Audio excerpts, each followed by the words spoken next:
So hey guys, this is Miss Neha Singh. Welcome and welcome back to my YouTube channel. I hope you are doing great for your examination. I am here to tell you how I do my count for my examination. देखो मैं कोई इसमें count में कोई धुरंधर नहीं हूँ, मुझे बहुत ज़्यादा नहीं आता है, लेकिन हाँ मैं एक अच्छी बच्ची रही हूँ मैथ में, मैं चीज़ों को सीख लेती हूँ।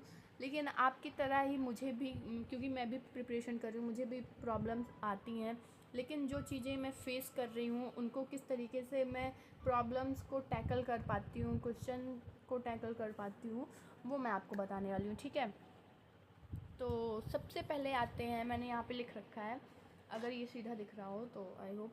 तो सबसे पहले लिखा है डू लेक्चर, यहाँ पे क्वेश्चन मार्क है। डू लेक्चर का मतलब है कि आप जैसे लेक्चर कर रहे हो, आपने लेक्चर किया, अब आप लेक्चर और नोट्स दोनों साथ में मत लिखना, ठीक है। आप केवल लेक्चर लिखना, मतलब लेक्चर देखना, सॉरी लेक्चर आप देख रहे हो, लेक्चर आपका ख़त्म। अगर लेक्चर में आपको कोई क्वेश्चन आ रहा है तो आप रफ में उसको पॉज करके आप करने की कोशिश कर सकते हो, लेकिन मैं रेकमेंड करूँगी टीचर जो बता रहा है उसको ध्यान से सुनो, क्वेश्चन की लैंग्वेज को समझो। आंसर सॉल्यूशन को तो ठीक है, सॉल्यूशन तुम देखोगे वो छप जाता है, लेकिन क्वेश्चन को ध्यान से पढ़ो कि इस क्वेश्चन में क्या था, जो हमने इसमें ये लगाया कॉन्सेप्ट रेशियो वाला, इस क्वेश्चन में क्या था कि इसमें हमें परसेंटेज लगाना पड़ा, ठीक है। इसमें क्या था कि हमें रेशियो 3/2 के बजाय डायरेक्ट हमें 100 लेना पड़ा, या समथिंग लाइक दैट। क्वेश्चंस को कनेक्ट करना और लिखना मत, बिल्कुल मत लिखना। अगर तुम्हें आ रहा है तो तुम लिख सकते हो, लेकिन मैं फिर से कह रही हूँ कि लिखना नहीं। उसके बाद आपका लेक्चर ख़त्म हुआ, अब आपको सेम डे पे रिवीजन अगर आप करने की कैपेबल हो तो आप करो, लेकिन रिवीजन नहीं हो पाता है। मैं एक स्टूडेंट हूँ, मुझे पता है कि रिवीजन नहीं हो पाता, इतनी सारी चीज़ें होती हैं, रात में हम थक जाते हैं, बहुत मुश्किल होता है रिवीजन करना। सो कोई दिक्कत नहीं, आपका रिवीजन हो पा रहा है या नहीं, ठीक है। आप नेक्स्ट डे हुआ, अब आप सेकंड लेक्चर करने वाले हो। सेकंड लेक्चर करने से पहले आपने जो किया था उसको दिमाग में याद करो, रिकॉल करो कि मैंने क्या क्या पढ़ा था, और उसको अपने नोट्स या कॉपी में लिखने की कोशिश करो, रफ़ कॉपी में। अब आप उसकी PDF उठाओ, ठीक है। ये लेंदी आपको लग रहा होगा, मैं बोल रही हूँ तब लग रहा होगा, लेकिन जब आप इसको फॉलो करोगे ना तो बहुत आसान प्रोसेस है, इससे तुम्हारे डाउट क्रिस्टल क्लियर हो जाएंगे और तुम्हें कॉन्फिडेंट फील होगा, क्योंकि जब हम अच्छे पढ़ते हैं तो हमें कॉन्फिडेंट फील होता है चैप्टर पे ना, वैसा ही होगा। अब हम फिर से बैक होते हैं अपने टॉपिक पर। अब हमने क्या किया था, हमने PDF उठाई। PDF उठाने के बाद उसमें आप क्वेश्चन को देखो और उसको खुद से करने की कोशिश करो, या तो टीचर ने क्या बताया था। अब जहाँ फंसोगे वहाँ पे तुम देखो कि हाँ ये चीज़ यहाँ हुआ, तो वहाँ से तुम दोबारा गलती नहीं करोगे, तुम्हारा माइंड बहुत ज़्यादा अवेयर हो जाएगा उस क्वेश्चन के लिए, ठीक है। अब आप जब आप सेकंड, इसका फ़ायदा क्या होता है, जब आप सेकंड बारी जाओगे उसके बाद आपको प्रॉब्लम आएगी तो आपको याद आएगा मैं तो यही क्वेश्चन में फंसी थी या फंसा था। आप फिर उस क्वेश्चन में वहाँ तो नहीं फंसने वाले हो, ठीक है। इसका फ़ायदा ये हो गया, तो इस तरीके से रिवीजन करना है। आई होप आप समझ गए होंगे। सेकंड है रिवाइज़ कैसे करना है। अब मैंने तो बता दिया कि रिवाइज़ करना है, अब फिर कैसा रिवाइज़ का मतलब है कि जैसे आपने पूरा लेक्चर ख़त्म किया, पूरा चैप्टर ख़त्म किया, इसी तरीके से तुम करना। अब चैप्टर ख़त्म होने के बाद आपको क्या करना है, कोई 2 दिन तक कोई भी नया चैप्टर नहीं उठाना है, 2 दिन तक कोई भी नया चैप्टर नहीं छूना है। 2 दिन आपको करना क्या है, 2 दिन आपको बस उन चैप्टर्स को रिकॉल जितने क्वेश्चन कर सकते हो उतने क्वेश्चन करो। बाहरी क्वेश्चन कम ही करो, लेकिन जो सर ने आपको बताया है वो क्वेश्चन आपको क्रिस्टल क्लियर होने चाहिए। वो क्वेश्चन अगर तुम्हें 100 साल बाद भी कोई दे दे तो तुम्हें उसमें प्रॉब्लम नहीं आनी चाहिए। इस तरीके से तुम्हें वो चीज़ों को करना है, ठीक है। अब 2 दिन आप इसका रिवीजन करोगे। कैसे रिवीजन करोगे, जैसा तुम रिवीजन करते आ रहे हो वैसा ही रिवीजन करोगे, ठीक है। अगर मैं इसको एक स्टेप्स में तोड़ूँ तो आपने चैप्टर उठाया, आपने फिर से जितने 1 से लेकर, मान लो आपके 10 लेक्चर हैं, PDF 1 उठाई, PDF 1 2 3 4 5 6 7 8 9 10 की जितने भी क्वेश्चन है उसको बिना देखे करो। जो क्वेश्चन नहीं आ रहा है अभी उठा कर मत देखो सोल्यूशन, नहीं तो बार बार तुम नेक्स्ट क्वेश्चन पे जाओगे ना तो तुम्हारा दिमाग होगा कि नहीं आएगा तो सोल्यूशन देख लेंगे। इतनी कोशिश करो कि तुम उस क्वेश्चन को कर ले जाओ, ठीक है। सोल्यूशन तुरंत मत देखना। अब तुम वहाँ ऐसे लिख लो कि ये मेरा 5वां क्वेश्चन, मतलब 5वां क्वेश्चन मेरा, ठीक है।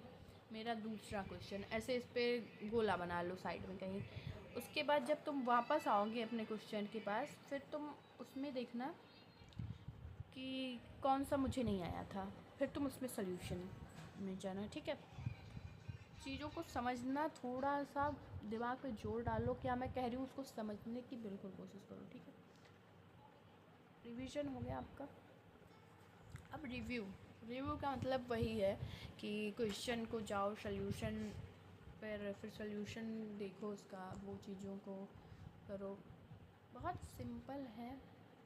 अगर आप चीज़ों को टफ़ नहीं बनाते हो, कॉम्प्लेक्स नहीं बनाते हो, स्टेप वाइज सारी चीज़ें करते हो, तो चीज़ें आसान है। बस ये है कि ज़्यादा सब्जेक्ट के चक्कर में, ज़्यादा करने के चक्कर में हम कम भी अच्छा नहीं कर पाते हैं। रिवाइज एंड रिव्यू वाला मैं फिर से टॉपिक क्लियर कर दे रही हूँ, अगर ये आपको ये दोनों टॉपिक नहीं समझ आया हो, ठीक है। जैसे आपने जो फर्स्ट स्टेप क्लियर कर लिया, अब आप सेकंड स्टेप पे पहुँचे।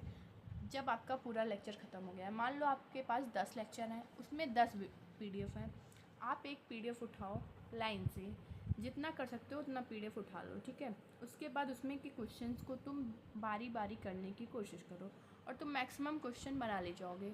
2-4 क्वेश्चन होंगे जो आपके फंसेंगे एक PDF में, हर PDF में एक आध 2 क्वेश्चन आपके फंसेंगे। आप उसको नोट डाउन करो साइड में कि सेकंड क्वेश्चन मुझे नहीं आया है, मुझे थर्ड क्वेश्चन नहीं आया है, ऐसे करके आप राउंड कर लो। तुरंत सोल्यूशन मत देखना, ठीक है। उसके बाद आपने साइड में इसको लिख रखा है। अब आप जब पूरी PDF ख़त्म हो जाए, अब उन क्वेश्चंस को तुम जाके देखो कि कहाँ पे मैं फंस रही थी, इसका आंसर क्या है। ये फिर करने के बाद ना, आपने एक बार ही किया, जब आप फर्स्ट रिवाइज़ कर रहे थे, वहाँ पे तुम फंसे होगे, वहाँ पे तुमने किया, कुछ गलतियाँ तुमने समझ गए। अब यहाँ पे तुम्हारी नई गलतियाँ निकली या फिर से वही गलतियाँ निकली, फिर जब तुम दोबारा उसको रिकॉल करोगे ना, तो वो गलतियाँ तुम्हारी फंसेंगी नहीं, ठीक है। आई होप तुम हमारी बात समझ रहे हो। एंड रिवाइज रिव्यू हो गया आपका। तो वर्कशीट आपके टीचर लोग देते ही होंगे, तो आप उसको भी सॉल्व कर लेना। आपका चौथा पॉइंट है रिवाइज इन माइंड, लेकिन कैसे, माइंड में कैसे रिवाइज करना है। देखो, आपने सारी चीज़ें कर ली, अब आप नए चैप्टर स्टार्ट कर लियो। नया चैप्टर ख़त्म हो जाए या नया चैप्टर जब स्टार्ट किया हो, उसके लास्ट वीक में आप इस चैप्टर को माइंड में रिवाइज करो, रिकॉल करो कि क्या क्या क्या क्या हुआ था। जब माइंड में रिकॉल करोगे, एक माइंड मैप तुम्हारा बनेगा। जो चीज़ें भूलोगे वो चीज़ें तुम जाके देखोगे कि अच्छा ये कॉन्सेप्ट ये था, ये वाला फार्मूला ये था, यहाँ पे सर ने ये चीज़ें बताई थी, तो वहाँ पे आपको बहुत वैल्यू मिलेगी। एंड देन टेस्ट तो आप जानते ही होंगे कि सेक्शनल टेस्ट दे दो, फिर आपके कॉन्सेप्ट क्रिस्टल क्लियर होंगे। ये 5 स्टेज तुम्हें बहुत ज़्यादा लग रहा होगा ना, ये करने में थोड़ा सा प्रॉब्लम होती है, मैं भी सारे चैप्टर्स में नहीं कर पाती हूँ, लेकिन जिस चैप्टर में ये चीज़ तुम कर लोगे वो चैप्टर तुम्हारा क्लियर हो जाएगा, ठीक है। प्रीलिम्स तो मैं अभी मेंस पे नहीं पहुँची हूँ, प्रीलिम्स पे ही पहुँची हूँ, तो ये मैं सारी चीज़ें करती हूँ प्रीलिम्स के लिए। एंड कॉन्सेप्ट लिटरली क्लियर होता है। अगर तुम मेंस पे हो तब भी ये चीज़ें अपना सकते हो। ये लेंदी प्रोसेस तुम्हें लग रहा होगा, बट जब आप करोगे ना, तो कब ख़त्म हो जाएगा तो आपको पता नहीं चलेगा, ठीक है। अगर आपको ये प्रोसेस लेंदी लग रही है, तो फिर आपको सरकारी नौकरी की तैयारी नहीं करनी चाहिए, ठीक है। आप मेहनत करने के लिए यहाँ आए हो, आप यहाँ पर आए हो कुछ सीखने, कुछ नया करने, अपने ड्रीम को कंप्लीट करने के लिए आए हो। कंपटीशन का दौर है, मेहनत करना पड़ेगा। अगर मेहनत नहीं करोगे तो 4 साल बाद किसी और फील्ड में मेहनत कर रहे होगे जिसमें इज्जत नहीं होगी। इसमें मेहनत है तो इज्जत है, पैसा है। मेहनत नहीं करोगे तो अभी मेहनत नहीं करोगे तो बाद में इसका डबल मेहनत करनी पड़ेगी, और उसमें इज्जत भी नहीं रहेगी, और पैसा भी तुम्हें दर ठोकर खाने के बाद मिलेगा। तो थोड़ी सी बातें हैं, आपको समझनी चाहिए। यही सब है, जितनी जल्दी समझ जाओ उतना अच्छा है। This is it for today's video. Thank you for watching. Bye bye.